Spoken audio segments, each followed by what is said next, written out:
Hey everyone, myself Dibendu Moni and you're watching youth application YouTube channel. তোমাদের হাইকোর্টে OBC case নিয়ে যে রায় দেওয়া হয়েছিল সুপ্রিম কোর্টে, সেটার উপর স্থগিতাদেশ দেওয়া হয়েছে। এবং এরপর কিন্তু তোমাদের polytechnic, ITI, general college, nursing, WBJEE অর্থাৎ ইঞ্জিনিয়ারিং, প্রত্যেকটা জায়গাতেই কিন্তু অ্যাডমিশন শুরু হয়ে যাবে। এবারে এই যে অ্যাডমিশন শুরু হবে, সেই অ্যাডমিশন কবে থেকে শুরু হবে, স্পেশালি পলিটেকনিকের ক্ষেত্রে, সেই নিয়েই কিন্তু আজকের এই ভিডিও। এবং আমি তোমাদের প্রত্যেককে বলবো আজকের এই ভিডিওটা ভালো করে দেখো এবং নিজের বন্ধুবান্ধব যারা আছে, যারা এই অবস্থায় পড়ে আছে, তাদের প্রত্যেকের সাথে কিন্তু আজকের এই যে ভিডিও সেটা কিন্তু শেয়ার করে নেবে। পলিটেকনিকের ক্ষেত্রে ভর্তি কবে থেকে শুরু হতে পারে সেই নিয়েই কিন্তু আজকের এই ভিডিও, যেটা তোমরা অনেকেই কমেন্ট করে জানতে চাইছিলে, তো অবশ্যই কিন্তু ভালো করে দেখবে। আপাততভাবে যদি আমরা দেখি তাহলে সেক্ষেত্রে 30 জুলাই অবধি তোমাদের যে ফর্ম ফিল আপ বা ভর্তির আবেদন সেটাকে কিন্তু পোস্টপোন করা হয়েছিল।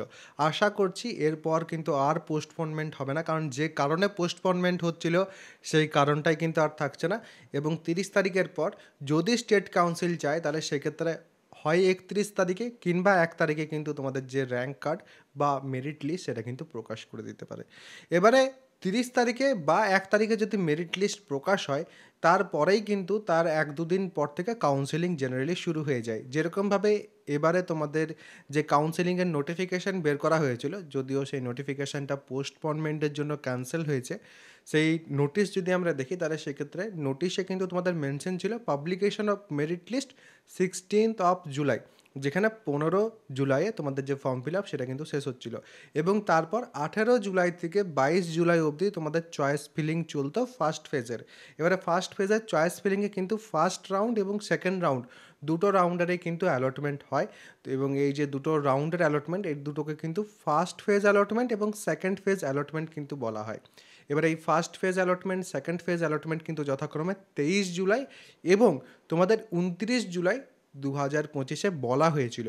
এবং সেই রকমভাবে যদি আমরা দেখি তাহলে সেক্ষেত্রে আপাততভাবে কিন্তু 31 জুলাই বা 1 আগস্ট কিন্তু তোমাদের র্যাঙ্ক কার্ড সেক্ষেত্রে পাবলিশ হতে পারে। এবং তারপর তোমাদের 3, 4 বা 5 আগস্ট করে কাউন্সেলিং কিন্তু শুরু হয়ে যাবার কথা।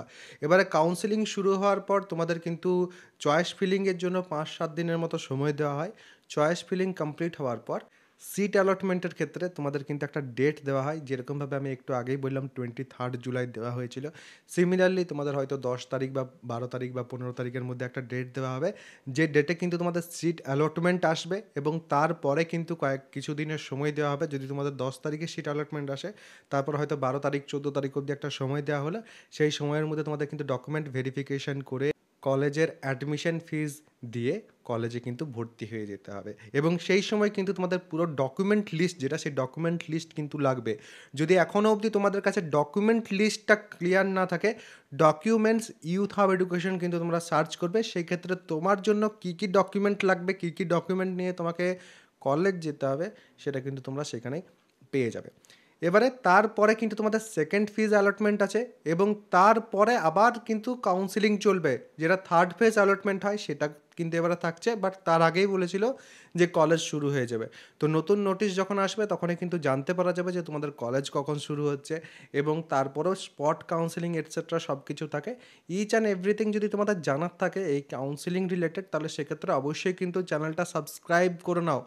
এবং যারা এখন থেকেই পড়াশোনা করতে চাইছো, স্পেশালি ফার্স্ট ইয়ারে যারা ভর্তি হচ্ছ, ফার্স্ট ইয়ারে ফার্স্ট সেমিস্টারে কিন্তু খুব একটা সুবিধা আছে। কী সুবিধা? যে কোনো স্ট্রিমেই তুমি ভর্তি হও না কেন, তোমার কিন্তু সিলেবাস প্রত্যেকের ক্ষেত্রে সেম, সাবজেক্ট সবারই ক্ষেত্রে সেম, যদি তুমি ডিপ্লোমা ইন ইঞ্জিনিয়ারিংয়ে ভর্তি হচ্ছ। এবার কী কী সাবজেক্ট সেগুলো? প্রথমত ম্যাথামেটিক্স, ফিজিক্স, কেমিস্ট্রি এবং কমিউনিকেশন স্কিলস ইন ইংলিশ। এই চারটে হচ্ছে তোমাদের থিওরিটিক্যাল সাবজেক্ট। এবং এই চারটে থিওরিটিক্যাল সাবজেক্টস বাদ দিয়েও তোমাদের কিন্তু প্র্যাকটিক্যাল সাবজেক্টস আছে। প্র্যাকটিক্যাল সাবজেক্টগুলোর জন্য কিন্তু কলেজ খুব বেশি ইম্পর্ট্যান্ট। তো ভালো কলেজ চুজ করার চেষ্টা কিন্তু প্রত্যেকেই করবে, কারণ কলেজেই কিন্তু তোমাদের প্র্যাকটিক্যাল যে শিক্ষা সেটা কিন্তু তোমরা পাবে। এবং প্র্যাকটিক্যাল ডিপ্লোমার ক্ষেত্রে বা পলিটেকনিকের ক্ষেত্রে খুবই ইম্পর্ট্যান্ট হয়। এবার এই যে থিওরিটিক্যাল সাবজেক্টগুলো আছে, এগুলোর কিন্তু সেমিস্টারে থিওরিটিক্যাল এক্সাম হয়, যে এক্সামটা কিন্তু তোমাদের হয় ডিসেম্বরের শেষের দিকে কিংবা জানুয়ারির শুরুর দিকে হবে। যদিও জানুয়ারির শুরুর দিকে হওয়ার প্রবাবিলিটিই কিন্তু সবথেকে বেশি। এই থিওরিটিক্যাল সাবজেক্ট যেগুলো আছে সেগুলো কিন্তু আমরা বেসিক যে জিনিসগুলো সেগুলো কিন্তু পড়ানো অলরেডি শুরু করে দিয়েছি। যদি কেউ চাও আমাদের ব্যাচে জয়েন হতে অবশ্যই কিন্তু জয়েন হয়ে যেতে পারো। কারণ সেখানে আমরা কিন্তু প্রথমত বেসিক যে জিনিসগুলো সেগুলো পড়াবো। তার সাথে, সাথে তোমাদের যে পুরো সিলেবাস সেটাও কিন্তু সেখানে কমপ্লিট করা হবে। প্রায় ৭ থেকে ৮ মাসের মতো কিন্তু তোমাদের সেখানে ব্যাচে পড়ানো হবে এবং ৪ টে সাবজেক্ট ৪ জন টিচারের মাধ্যমে পড়ানো হবে, যে টিচারদের নিয়েও ডিটেইলস কিন্তু আমি এর আগে বলে দিয়েছি তোমাদের। তো যারা জয়েন হতে চাইছো অবশ্যই কিন্তু জয়েন হয়ে যেতে পারো। নিচের ডেসক্রিপশন, পিন কমেন্ট ২ জায়গাতেই কিন্তু আমার অ্যাপ্লিকেশনের যে লিঙ্ক সেটা কিন্তু দেওয়া থাকছে। সেখান থেকে হয় ব্যানারে তোমাদের যেতে হবে কিংবা পেইড কোর্সেস সেকশনে যদি তোমরা যাও, সেখানে গেলে পর আমার যে ব্যাচ সেটা পাবে এবং ওয়ান টাইম পেমেন্ট করার মাধ্যমে তোমরা কিন্তু আমার ব্যাচে জয়েন হতে পারবে। প্রচুর স্টুডেন্ট কিন্তু অলরেডি জয়েন হয়ে গেছে, কারণ বেসিক যে জিনিসগুলো এই মুহূর্তে পড়ানো হচ্ছে সেগুলো কিন্তু খুব বেশি দরকারি এবং এগুলো কিন্তু অনেক জায়গাতে পড়ানোই হয় না। সেই কারণেই কিন্তু প্রথমে আমরা বেসিক জিনিসগুলো পড়াচ্ছি এবং তারপর পুরো সিলেবাস তো কভার করা হবে। অনেকেই ভাবছো যে কলেজের সময়ে কি পড়ানো হবে? একদমই না। কলেজের যে পঠন পাঠন সেটা কিন্তু খুব বেশি ইম্পর্ট্যান্ট এবং সেই কারণেই কলেজের টাইমিং বাদ দিয়ে তোমাদের কিন্তু উইকেন্ডে স্পেশালি আমরা ক্লাসেস করাই। তাছাড়া এক্সট্রা ক্লাসেস এটসেট্রা হলে আগে থেকে কিন্তু অ্যানাউন্সমেন্ট ক্রিয়েট করা থাকে যে কোন সময়ে সেই ক্লাসটা হবে এবং সেই সময়টা অবশ্যই কিন্তু তোমাদের কলেজ সময়ের বাদ দিয়ে অন্য সময় কিন্তু হয়।